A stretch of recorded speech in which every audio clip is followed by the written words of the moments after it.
बोलिए श्री रामचंद्र की जय। काम धाम में ना पिया, काम धाम में ना पिया, लागे मोर मानेवा, चल के करा दो हमके प्रभु के दर्शनवा, चल के करा दो हमके प्रभु के दर्शनवा।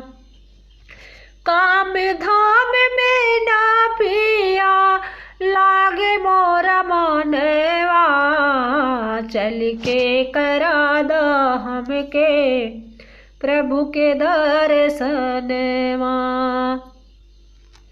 बहुत दिनन से मन में असरा लागल, बहुत दिनन से मन में असरा लागल, राम जी अवध में आए भाग सबके जागल, राम जी अवध में आए भाग सबके जागल, नर नारी सबके पूरा, नर नारी सबके पूरा भइल यार मनवा, चल के करा दो पिया प्रभु के दर्शनवा, चल के करा दो पिया प्रभु के दर्शनवा। काम धाम में ना पिया, काम धाम में ना पिया, लागे मोरा मनवा, चल के करा दो हमके प्रभु के दर्शनवा। सुनी अयोध्या भइल गुलजार हो, सुनी अयोध्या भइल गुलजार हो,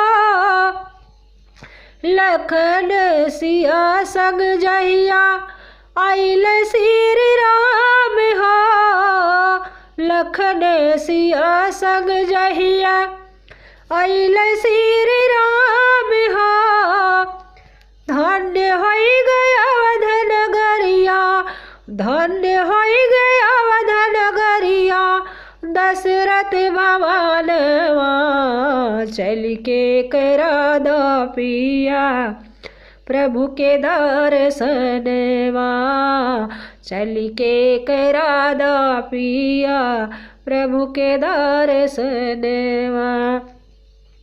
काम धाम में न पिया, काम धाम में न पिया, लागे मोरा मनवा, चल के करा दो हमके प्रभु के दर्शनवा, चल के करा दो हमके प्रभु के दर्शनवा।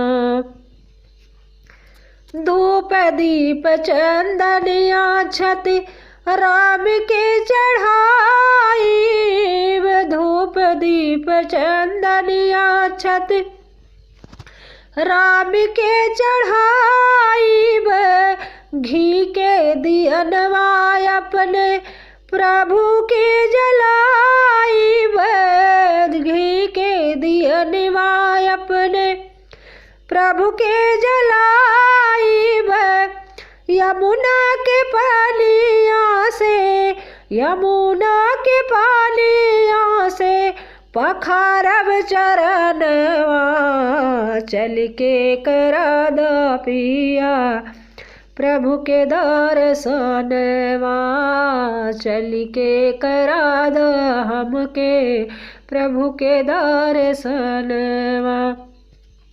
काम धाम में ना पिया, काम धाम में ना पिया, लागे मोरा मनवा, चल के करा दो हमके प्रभु के दर्शनवा, चल के करा दो हमके प्रभु के दर्शनवा।